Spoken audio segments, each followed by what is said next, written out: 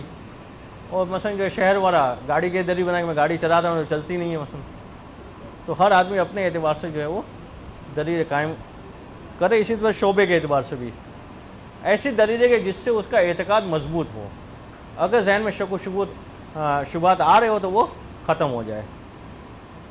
آپ کیا دلیل بنائیں گے ذیشان صاحب, آپ کی کیا دلیل ہوگی توحید کے اعتقاد کو مضبوط کرنے کے؟ آپ کیا دلیل بنائیں گے؟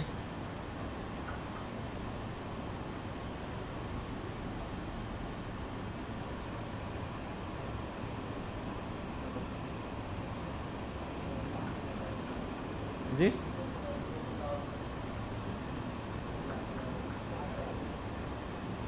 ہاں, تو ہر آدمی کو جو ہے اپنے اعتبار سے دلیل قائم کرنی ہے. اس لیے کہ عقائد میں پہلے بھی آ چکا ہے کہ انسان کے پاس دلیل ہونا چاہیے اپنے عقیدے کے بارے میں. ثم الحق ان هذا التوحید اعتقادی اذا قوا يصلح ان يكون اعمادا للتوکل واصلا فيه. پھر حق یہ ہے کہ جب یہ عقیدہ مضبوط ہو جائے اعتقاد, تو پھر یہ جو ہے بنیاد بن سکتی ہے کہ جس کی وجہ سے انسان کا توکل جو ہے قائم ہو اور توکل کی بنیاد فراہم ہو. مگر یہ عقیدہ جتنا مضبوط ہوتا جائے گا اتنا انسان کا توکل جو ہے وہ بڑھتا جائے گا. ایسا اعتقاد و ایسا قوا عمل الکشف فی اشارت الاحوار الی انہ فی الغالب یضعف و یتسارع الی الاضطراب. اسی کے اعتقاد کے ساتھ چیزیں جڑی ہوئی ہیں. اعتقاد جتنا مضبوط ہوگا اتنا انسان جو ہے وسائط سے ایک طرف ہوتا جائے گا. وہ سمجھتا جائے گا کہ پروردگار کی قدرت سے ساری چیزیں ہوتی ہیں. اور اعتقاد جتنا کمزور ہوگا اتنا جو ہے وہ اطراف کی چیزوں میں انسان پھنستا جائے گا. وہ سمجھے گا کہ مثلا جو ہے وہ بادل نے بارش برسائی, طبیب نے شفا دی, اس مالک نے رزق دیا. اعتقاد مضبوط ہو جائے گا تو تمام چیزوں میں اس کے جملے چینج ہوتے جائیں گے.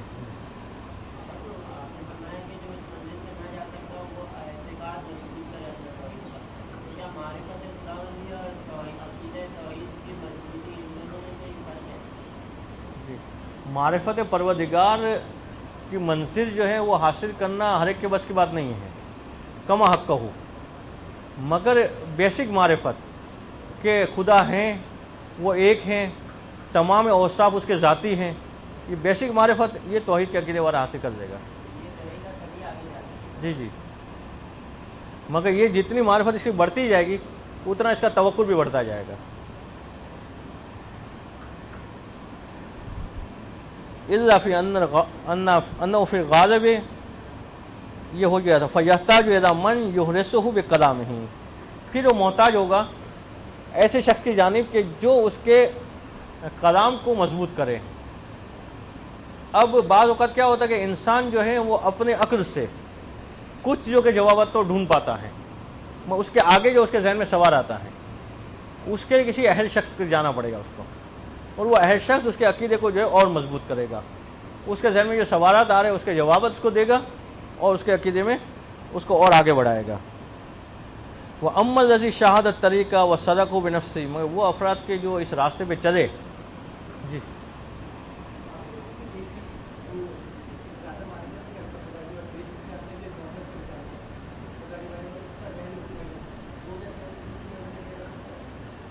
دیکھیں, مطمئن ہونا اس کی کیفیت الگ الگ ہوتی ہے.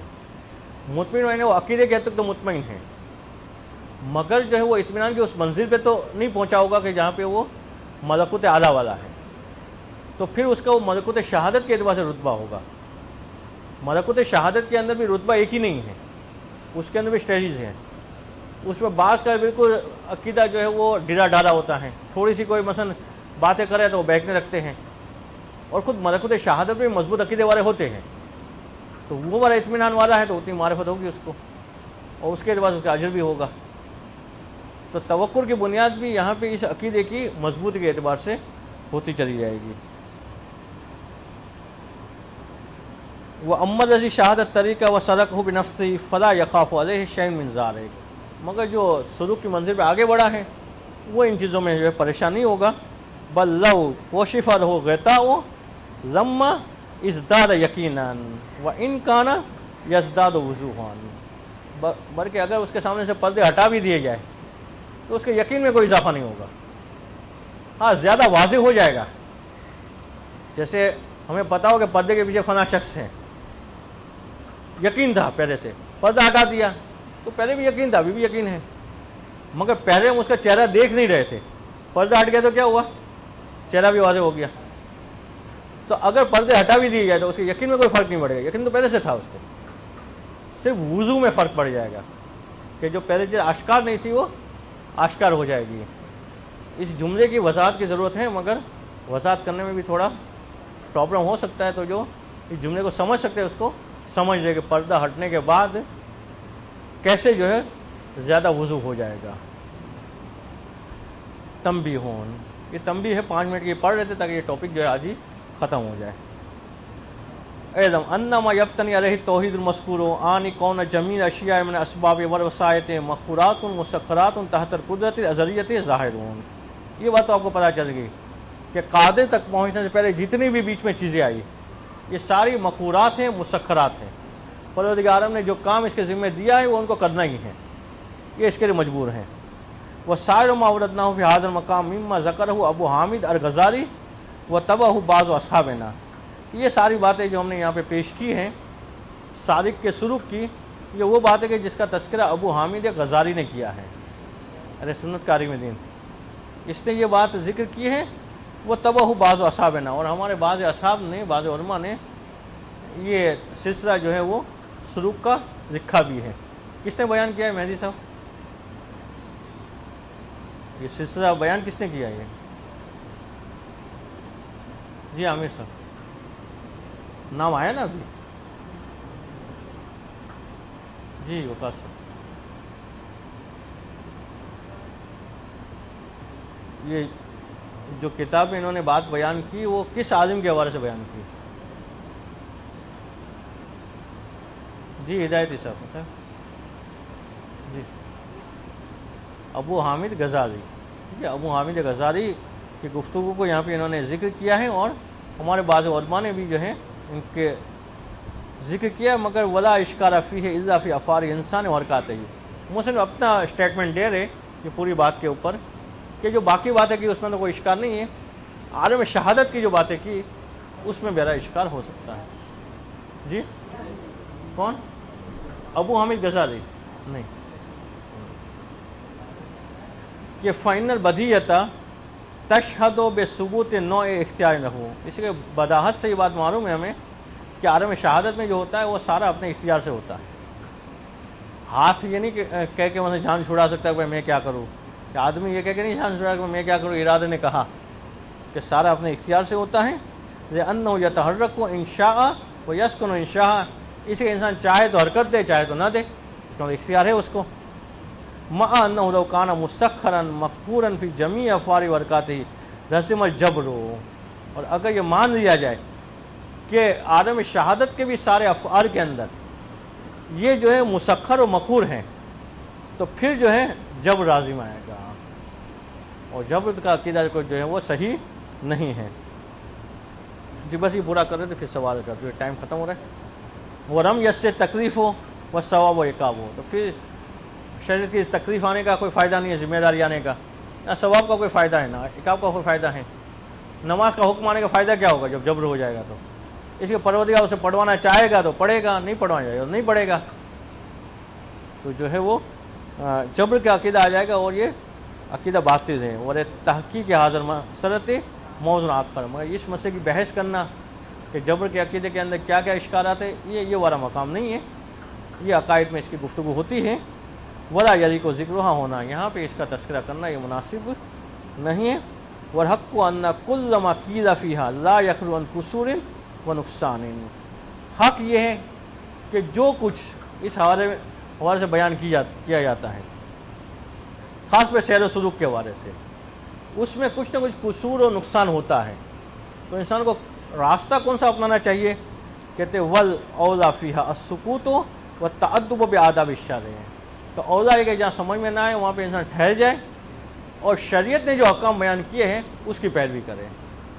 اسے ہم شروع میں بھی بیان کر چکے تھے کہ انسان کو اپنی زندگی کا آغاز جو توضیح مسائل سے کرنا ہے، کہ اپنے آپ کو پہلے یہ دیکھ لے کہ توضیح مسائل میں جو بیان ہوا اس پہ عمل پیرا ہو رہا ہے یا نہیں ہو رہا ہے، اس کے بعد پھر سیر و سلوک کی باتیں کرے۔ شریعت کے دائرے سے باہر نکل کے سیر و سلوک کرنے جائے گا تو وہ کھائی میں گرے گا، وہ سمجھ رہا ہوگا کہ اوپر گیا ہوگا وہ نیچے ہے۔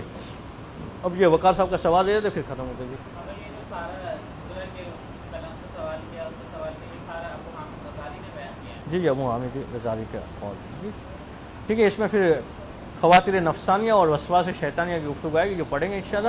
صلوات پڑھیں محمد۔